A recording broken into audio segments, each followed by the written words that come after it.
Um, Assalamu alaikum. It's me Munazza from anesthesia department. Today, the topic of my presentation is traumatic brain injury.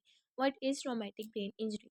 It is an injury to the brain caused by external forces such as blow or jolt to the head, which can disrupt normal brain function. सबसे पहले देखते हैं what is blow or jolt. It is a sudden impact or sudden force to the brain. Simple words में देखते हैं कि traumatic brain injury क्या होता है। जब कोई भी एक्सटर्नल फोर्स या कोई भी सडन इम्पैक्ट ब्रेन पर पड़ती है जिसकी वजह से ब्रेन को जो नॉर्मल फंक्शन है वो डिस्टर्ब हो जाता है, उसको ट्रॉमेटिक ब्रेन इंजरी कहते हैं. Other terms use for traumatic brain injury are the first one is head injury, the second one is brain injury, the third one is concussion. Concussion mild traumatic brain injury का another name है और mild traumatic brain injury वो brain trauma की another type है जो हम बाद में डिस्कस करेंगे. ठीक है. The fourth one is skull trauma. There are two types of brain trauma. The first one is mild traumatic brain injury. The second one is moderate to severe traumatic brain injury.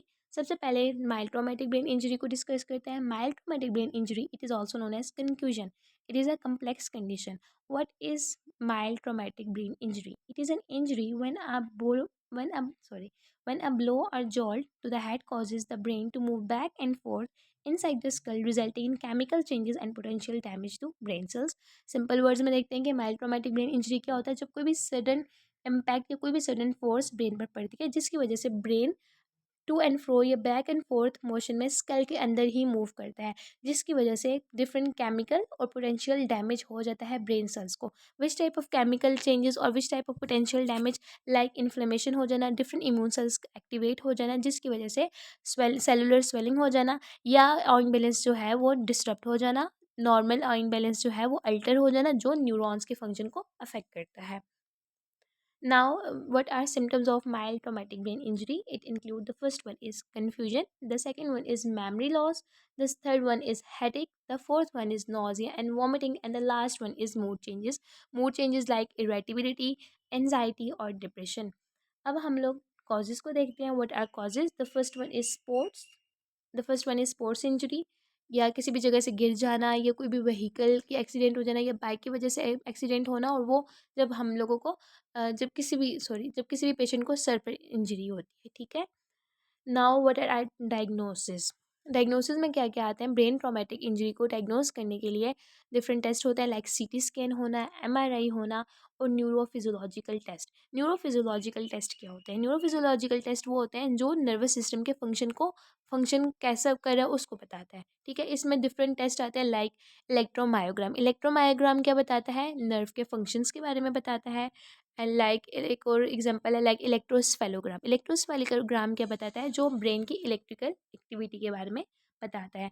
Now treatment देखते हैं. Treatment में क्या है. Rest करना, doctor की precautions को, doctor ने जो मेडिसिन प्रिस्क्राइब किया उनको फॉलो करना, और जो लास्ट वन है वो क्या है. Gradual return to activities. Like एकदम से अगर हम लोगों को माइल्ड ट्रॉमेटिक ब्रेन इंजरी हो रही है तो एकदम से अगर हमें लाइक स्पोर्ट्स इंजरी हो रही है, ठीक है, तो एकदम से स्पोर्ट्स की तरफ वापस नहीं जाना. आराम आराम से जब इंसान रिकवर हो जाता है उसके बाद अपनी एक्टिविटीज़ पर रिटर्न करना है. Now prevention. प्रिवेंशन में क्या था. लाइक ज़्यादातर एक्सीडेंट्स जब ब्रेन इंजरीज होती हैं मोटरसाइकिल की वजह से होते हैं, तो हेलमेट्स को यूज़ करना, स्पोर्ट्स में गाइडलाइंस को फॉलो करना, और जो ड्राइविंग प्रैक्टिस है उनको सेफ मतलब सेफली ड्राइविंग करना. ठीक है. उसके बाद आते हैं the second one type is moderate to severe traumatic brain injury. उसको क्या डेफिनेशन है. It refers to more significant damage to the brain ऑफर resulting from stronger impact or force. Simple words में क्या है कि जब भी कोई भी स्ट्रॉन्गर इम्पैक्ट ब्रेन पर पड़ता है और ब्रेन जो है वो स्फेयर डैमेज हो जाता है, उसको क्या कहते हैं. Moderate to severe traumatic brain injury. इसमें कोई बच जाता है और कोई नहीं बचता क्योंकि स्फेयर ब्रेन इंजरी होती है. ठीक है. सिम्टम्स क्या है.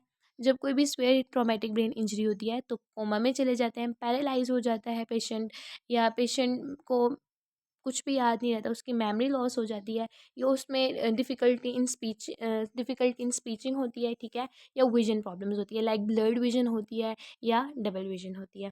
उसके बाद व्हाट आर अफेक्ट्स.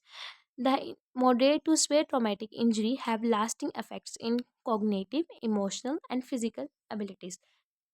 हम लोग सबसे पहले डिस्कस करते हैं कॉग्निटिव. कॉग्निटिव क्या होता है. कॉग्निटिव जो होता है वो लर्निंग से रिलेटेड होता है. जिन पेशेंट्स को स्पेयर ट्रॉमेटिक ब्रेन इंजरी होती है उनको डिफ़िकल्टी होती है मेमोरी, उनको याद आसानी से याद नहीं रहता. Difficulty with attention, learning and problem solving. The second one is emotional.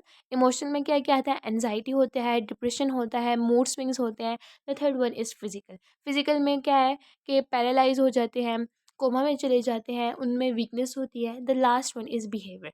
Behaviour में क्या, जब वो इंसान पैरालाइज हो जाता है या कोमा में चला जाता है या फिर कोमा से वापस आता है, तो उनकी पर्सनैलिटी में डिफरेंट चेंजेस आती हैं। Now what are treatment and rehabilitation. The first one is acute care. Acute care में क्या आता है कि डॉक्टर्स की प्रिकॉशंस को फॉलो करना, डॉक्टर्स की दी हुई मेडिसिन को फॉलो करना। The second one is rehabilitation. Rehabilitation में क्या इंक्लूड है, multi disciplinary approach. Multi disciplinary approach means different therapies होना, like physical therapy, speech therapy, cognitive therapy. पहले भी डिस्कस किया कि what are cognitive. Cognitive learning से इंक्लूड है, ठीक, मतलब लर्निंग उसमें आती है। तो cognitive rehabilitation mean improving memory, attention and problem solving. The next one is long term outlook. कुछ जो इंजरीज होती हैं वो रिकवर हो जाती हैं, कुछ इंजरीज रिकवर नहीं होती, लाइक पेशेंट मेमोरी लॉस हो जाती है, कोमा में चला जाता है, पैरालाइज हो जाता है। सिर्फ ये है कि सपोर्ट होनी चाहिए, केयर होनी चाहिए, रेस्ट होनी चाहिए और डिफरेंट थेरेपीज़ होनी चाहिए, जिसमें हमने पहले अभी ऊपर भी डिस्कस किया था, लाइक डिफरेंट थेरेपीज़ में फिजिकल थेरेपी होना, कॉग्निटिव रिहैबिलिटेशन होना या स्पीच थेरेपी होना। उसके बाद आता है ब्रेन ट्रॉमेटिक ब्रेन इंजरी के डायग्नोस या उसको कैसे ट्रीट किया जाता है। डायग्नोसिस के लिए हम लोग डिफरेंट टेस्ट को यूज़ करते हैं, लाइक सीटी स्कैन, एमआरआई होना, फिजिकल एग्जामिन करना, उसकी मेडिकल हिस्ट्री के देखना उस पेशेंट को, और न्यूरोफिजियोलॉजिकल टेस्ट। न्यूरोफिजियोलॉजिकल टेस्ट पहले भी डिस्कस कर चुके हैं, जिसमें नर्वस सिस्टम की एक्टिविटी के बारे में बताया जाता है। Now treatment. ट्रीटमेंट में क्या क्या आता है, ट्रीटमेंट में वही है, डिफरेंट थेरेपीज़ होना, लाइक फिजिकल थेरेपी होना, कॉग्निटिव थेरेपीज़ होना, उसके बाद रेस्ट करना, डॉक्टर्स की प्रिकॉशन को फॉलो करना। Okay, the last one is complications and long term effects. First one is post concussion syndrome. Post concussion syndrome ये होता है कि माइल्ड ट्रॉमेटिक ब्रेन इंजरी के बाद सिम्टम्स का अपीयर होना, लाइक मेमोरी लॉस हो जाना या कॉग्निटिव डिफ़िकल्टीज आना, लाइक लर्निंग में, मेमोरी में, अटेंशन में या प्रॉब्लम सॉल्विंग में डिफरेंट डिफ़िकल्टीज आना।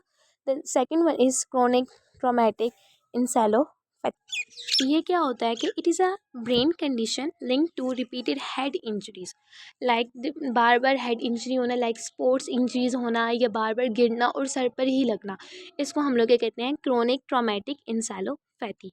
The last one is cognitive and emotional difficulties. Cognitive और इमोशनल डिफ़िकल्टीज़ में क्या क्या आ जाता है, like memory loss, mood changes, depression, anxiety, irritability, इसमें आता है, ठीक है।